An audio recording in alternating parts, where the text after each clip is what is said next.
chatting about?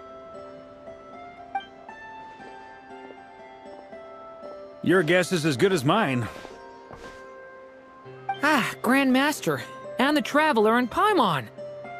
Hello there. It's been a while. Perfect.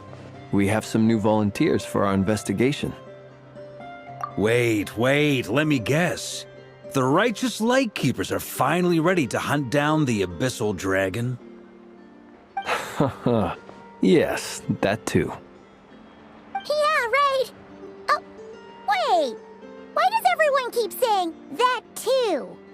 Well, to be precise, the facts match, but not the causality. Wait, so I guessed right? Half right. Don't act so impressed with yourself. Maybe I can explain. We ran into Mr. Flint's north of Nasha Town. At that time, we just noticed a few abyssal creatures out in the wild, but the strange thing was, I didn't detect any traces of abyssal energy on them at all. On closer inspection, we realized that they were not real monsters, but something akin to reflections in the water, or perhaps a mirage. Huh? What do you mean? Like, you could see them but not touch them? Exactly. It was very peculiar. They roared and tried to attack us, but we could not make any physical contact with them.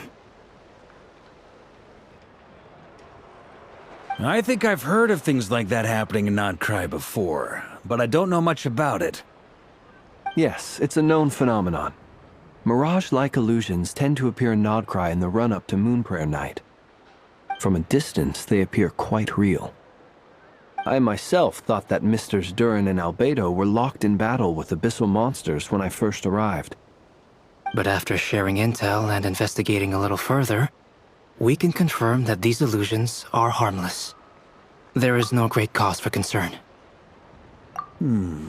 All the Mirage stories I've heard are either animals, rocks, or small houses. Abyssal monsters, though? That's a first. It's a first for me, too. So I'm planning to look into it further just to be on the safe side. I intend to inspect a few more locations. What about you two? Any plans? Alice contacted me a few days ago. She'd like me and Durin to assist her with an experiment. But we lost contact shortly after receiving the message. I'm sure that comes as no surprise to anyone familiar with her. We don't know when the wind will blow, yet when the wind blows, we will know. That, in a nutshell, describes how Alice operates. Yeah, that tracks. Okay. Well, I suggest we investigate this Mirage business in the meantime. It's piqued my curiosity, and I'm pretty sure I know someone who will already be 10 steps ahead of us. Well said. Right? Whatever's happening in Nocturne, she always seems to be the first one to know. Let's go see what she knows. We can invite her and her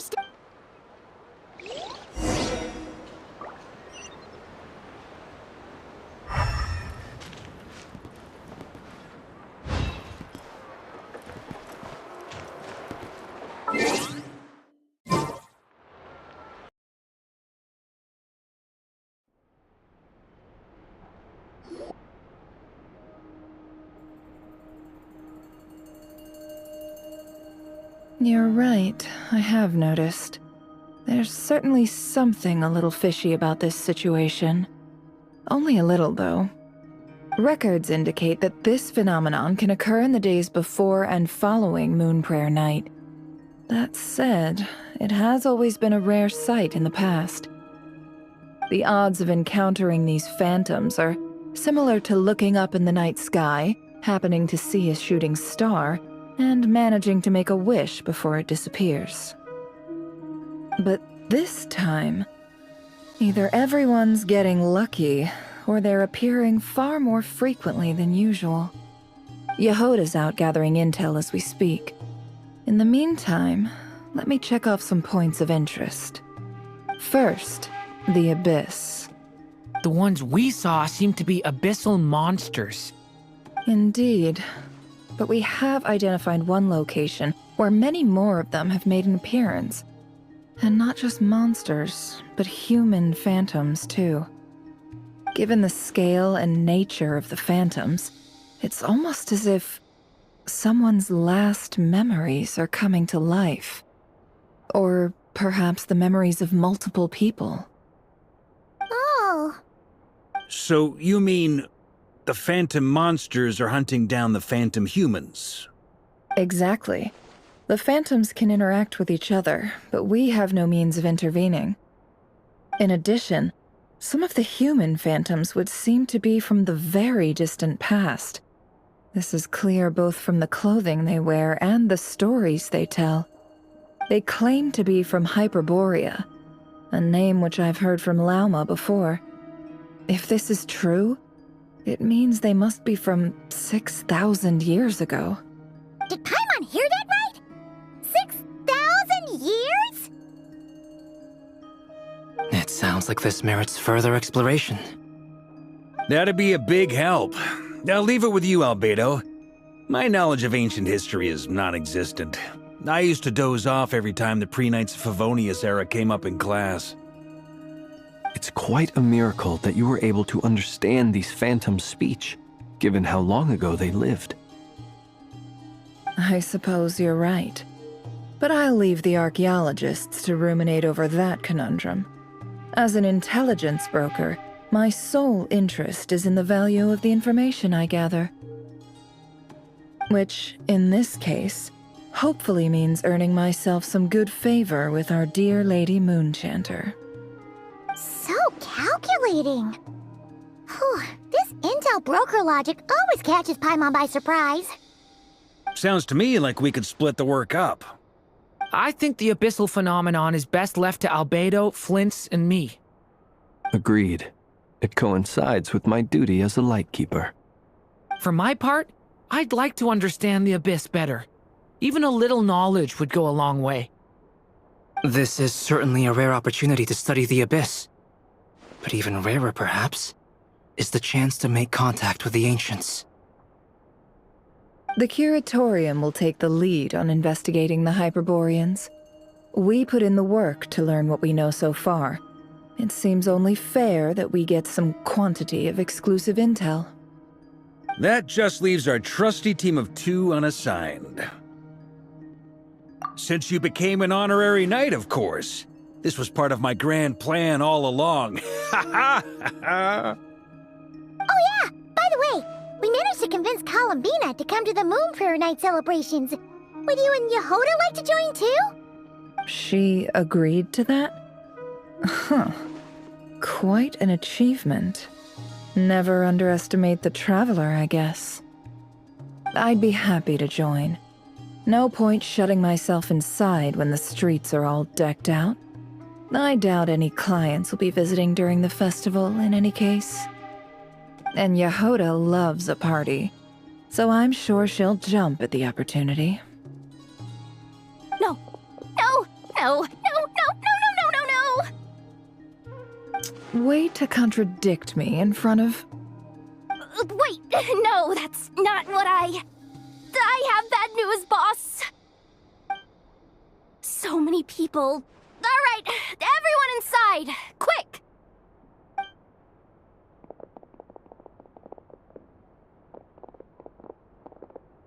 This is gonna sound crazy, but hear me out.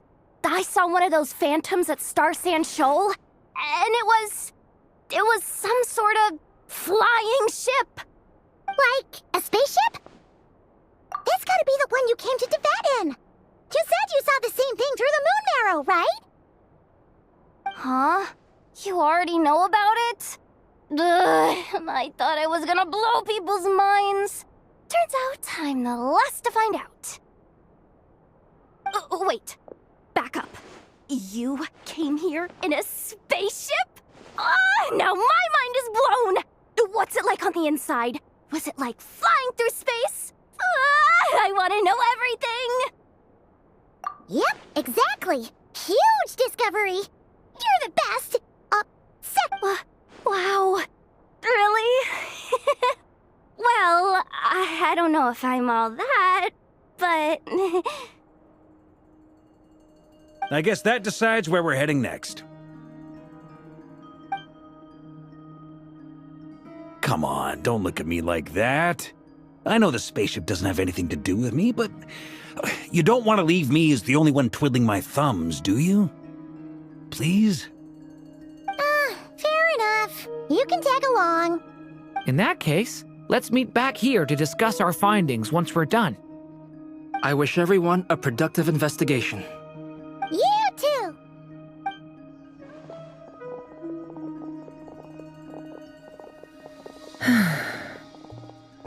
What's up, boss?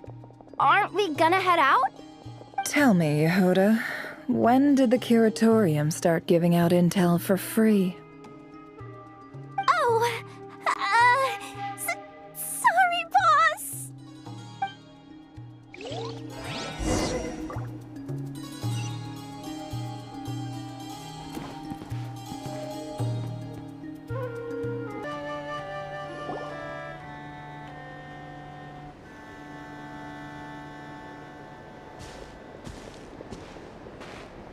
Wow, what do you know? Yehuda was right on the money. This Phantom really is your spaceship. But that's so weird. Why would it show up here? Is it some kind of projection? Or a ghost? Like, maybe it no longer exists, but somehow it left an afterimage? Ah, you're already here. Miss Lauma, what a surprise. I thought you were busy with festival preparations. I was, until one of our people informed me that a strange sight had appeared at Starsand Shoal. No one's ever seen something quite like this before. I thought I should see it for myself. Same here. Oh, so we heard that these things appear around the festival period. Any idea why that is? Unfortunately not. We have very limited information about them, since they can't be interacted with. And no human phantoms have ever made an appearance before now. The most we've been able to deduce is that these sightings appear to be connected to the increase in Kuvaki energy around this time. Yeah, seems like that's all we can do. This is all so confusing. Allow me to lend you a hand.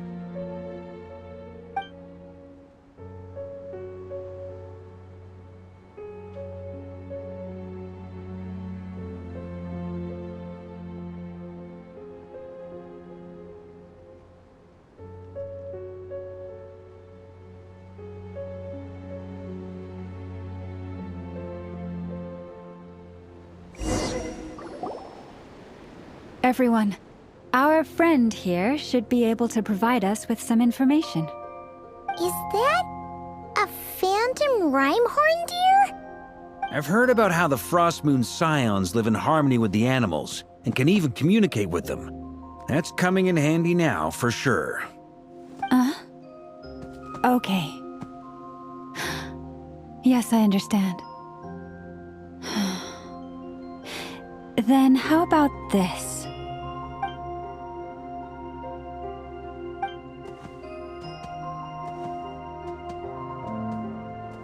Oh, it's leaving. It appears to share our curiosity about this giant spaceship, so I asked it if it wouldn't mind investigating along with some friends.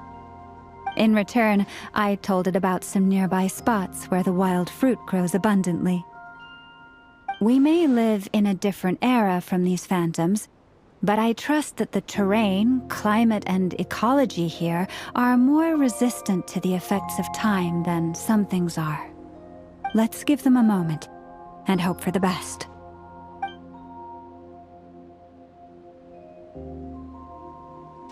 All back together? Must have been a lot of fruit. Indeed.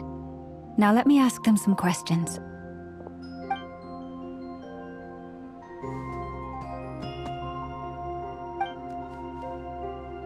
It did find a lot of wild fruit, enough for them to feast for a long while. This puffin circled in the air several times, but didn't spot anything out of the ordinary.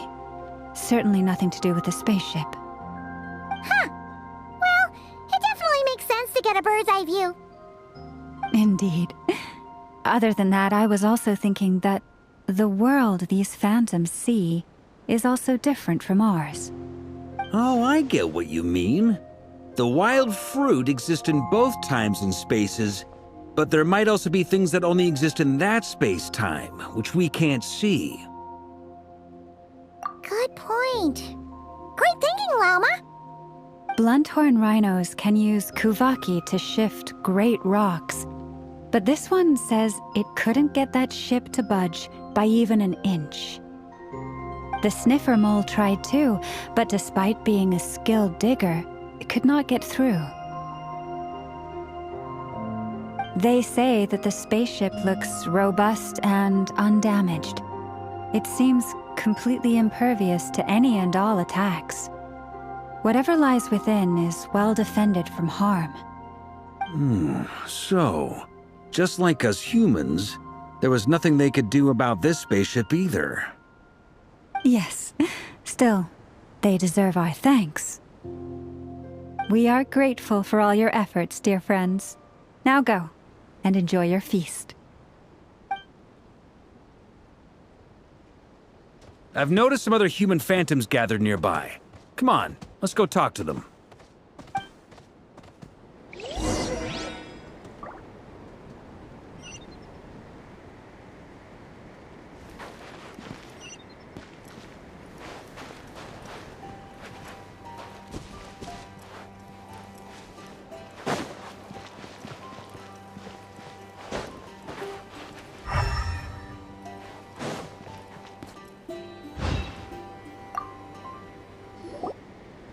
What is this thing? I've never seen it move, and there's no way to get inside. Goodness knows.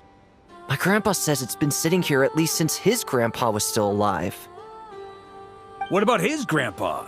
Did he say anything to your grandpa's grandpa about it? Huh? I don't know. In all likelihood, it was here back then too. Hard to imagine something this huge could move. Guess that means that as far as they're concerned, this ship's been around a long time.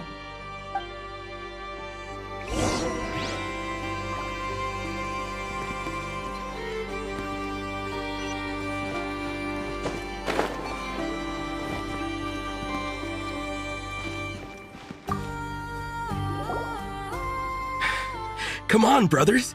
If we can get even a small chunk off of this thing, it's gotta be worth a fortune!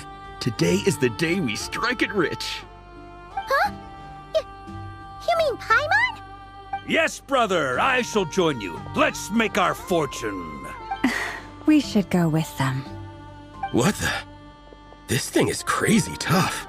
I can't even scratch it. What's it made of? Sorry, brother. Looks like we'll have to seek our fortunes elsewhere. Enjoying yourself? I was just seeing if I could influence this phantom's perception by playing. But nope, no dice.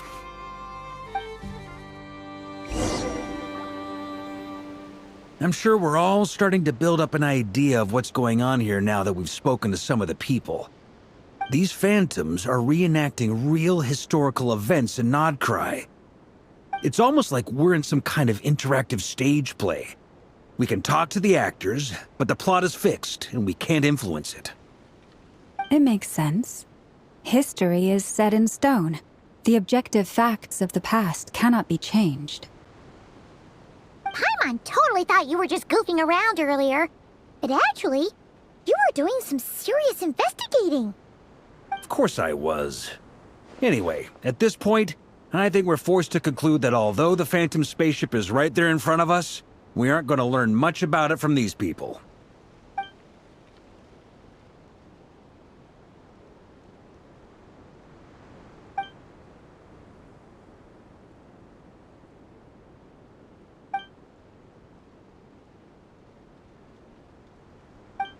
Don't be discouraged. If nothing else, this is proof of the ship's existence. And think about it. So many people tried to hack their way inside, but no one could get the door open. It's made of very tough material. To me, that says that we'll either find the ship itself or the story behind it. It's just a matter of time. Huh. Every now and then, hoping Var could get serious? He actually does seem like Grandmaster material for once. I wonder how the others are doing. Let's head back for now. Sounds good. Also, drinks are on me if Team Knights of Favonius is the first to finish. Wait, we have a team name now? Am I in Team Knights of Favonius as well? You're very welcome to join. We've even got a cathedral ready for you. Isn't that technically blasphemy? You wouldn't dare make a joke like that if Barbados was in earshot. Nah, I'm sure Barbados doesn't mind a little harmless blasphemy once in a while.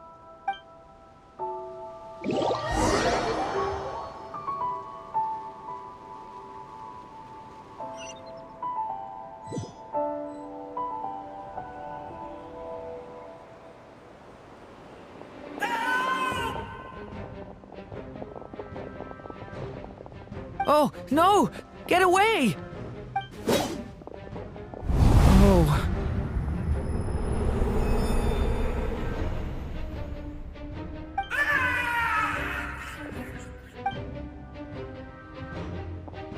I know it's hard to stomach, Mr. Duran.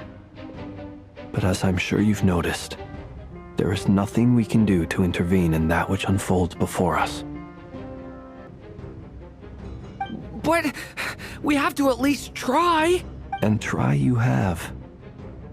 But are you aware of how many unsuccessful attempts you've made now? I wasn't keeping count. I'm afraid this is the 39th failure so far. Or the 5th if we're only counting this particular victim. There are no indications that these phantoms may be altered in any way. You seem to have calmed down a little. I'll make us a fire. You should rest and have some water. Feeling any better now, Mr. Duran? May I ask a few questions? Be my guest. What exactly are we witnessing here? What happened to those people? My guess would be that we are seeing Nocturne during the Conrian Cataclysm. Would that be accurate? Conria. That is correct. As you know, once the Abyss senses even the tiniest crack, it floods in and spreads like wildfire.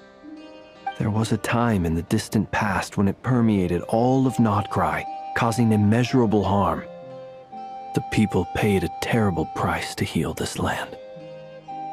Then, 500 years ago, the whole of Tevat suffered an abyssal disaster. Once more, Nocturne was dealt a devastating blow. I see. In the face of the abyssal onslaught, all were like grains of sand tossed around by a tidal wave, be they human, fae, or god. The moment you witnessed is but one drop in a whole ocean of catastrophe. All right. I guess that answers my second question, too. I wanted to know why there's nothing I could do to help them, and that's because what we are seeing is history. That would be my guess as well.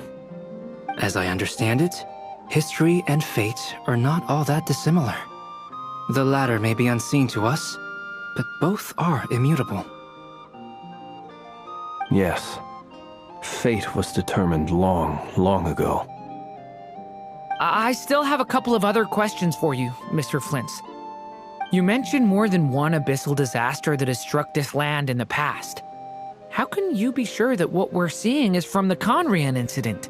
And also, how are you able to stay so calm when you're talking about these events? From everything I know about you, you're not cold or ruthless, and you're not indifferent to the suffering of others.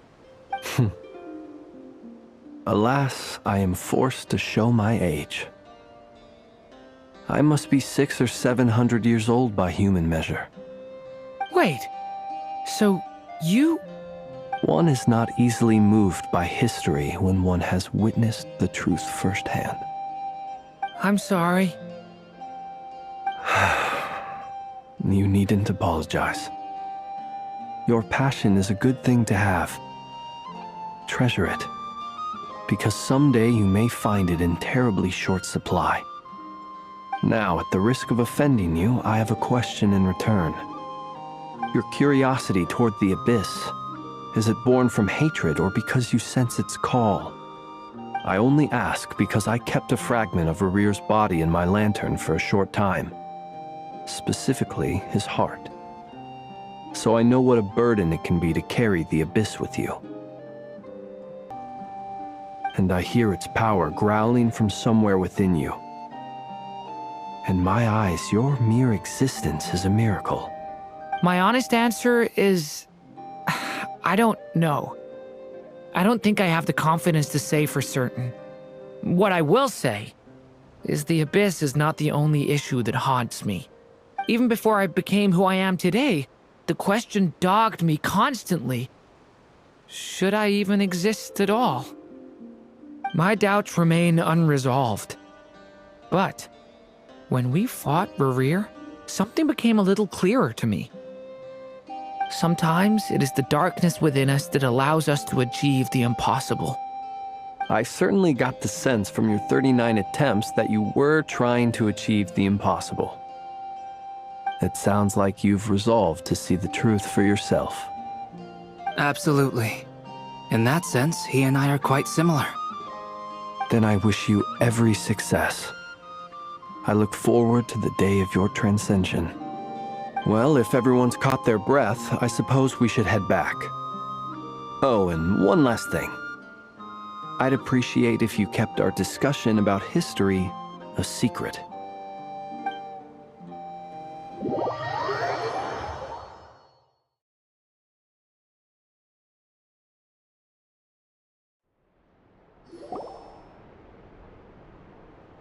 Incredibly, our separate investigations led us all to the same conclusion.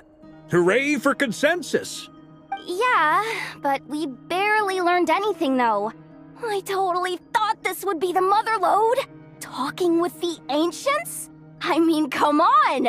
But nope, all we got was useless snippets of conversation. And all this stuff about moons and hyperopia. What a load of baloney. Seems like people back then had a few screws loose. I understand your frustration. We found the same issue. Each phantom only showed a very brief moment in time. There isn't much value to be found in these miscellaneous fragments of a civilization's history, no matter how glorious it may have been. If there's a silver lining, it's that these phantoms are harmless to the present reality. They shouldn't get in the way of the festivities. Paimon agrees. And not just because it's the first thing... You look disappointed, Nefer. Is something the matter? What do you think? We all worked our tails off, but the only one to gain anything from it was you, Lady Moonjanter. Well, please do share the Hyperborean records with me. I will gladly inscribe them in our people's documents. Oh, duh! Yeah! That was it! Hyperborea! Hyperborea. I'm serious. Only an expert in the Frostmoon Scions and their history can turn these records into valuable research material. The alternative is to let them gather dust on the Curatorium's storage shelves until the pages turn yellow.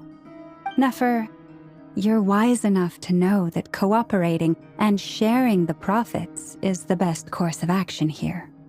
Well, that goes without saying. Sure, let's do that. Huh? But didn't you say we aren't supposed to give out intel for free? Sorry. Shutting up. Now is not a good time to push Nefer's buttons. Anyway, back to Moon Prayer Night. I'm thinking that we should prepare something a little special, aside from the usual decorations and so on. You mean a parting gift? Can't go wrong with food. Although, does food go bad on the moon? Perhaps a lantern would be a better choice. It might be dark up there. It could prove difficult to light a lantern on the moon. Magical stones might serve that purpose better. What about a clockwork mecha model from Fontaine? I've got a whole bunch at home. I use them for fighting practice in my free time. None of these sound like things she would be even remotely interested in. But we don't interact with her enough to know what she likes. Yeah. It would really save us the guesswork if someone could find out what she's into. Wait, what the? Traveler? They're all looking at you. Great! Haha, problem solved. Now, I need to stop by Dory's. Gonna need her help sourcing a bunch of stuff for the festival. Then let's leave it there for now. We all have our own business to attend to. Traveler, if you find out what Kutar likes, let us know right away.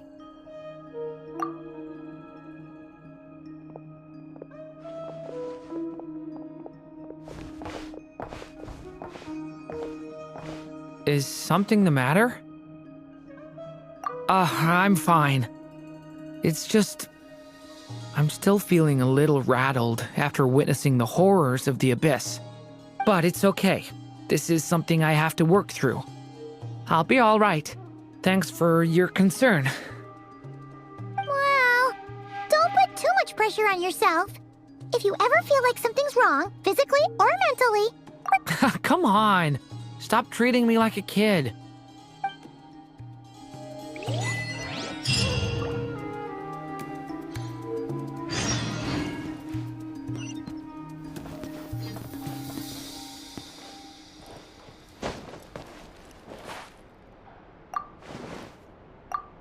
Which is why we need a lantern guaranteed to work on the moon. Yes, I have a few ideas, but the lantern itself is the easy part. The real issue is how little we know about the lunar environment. Wait, you two are serious about this? Let's just say I'm intrigued by these shining magical stones that Mr. Albedo has mentioned.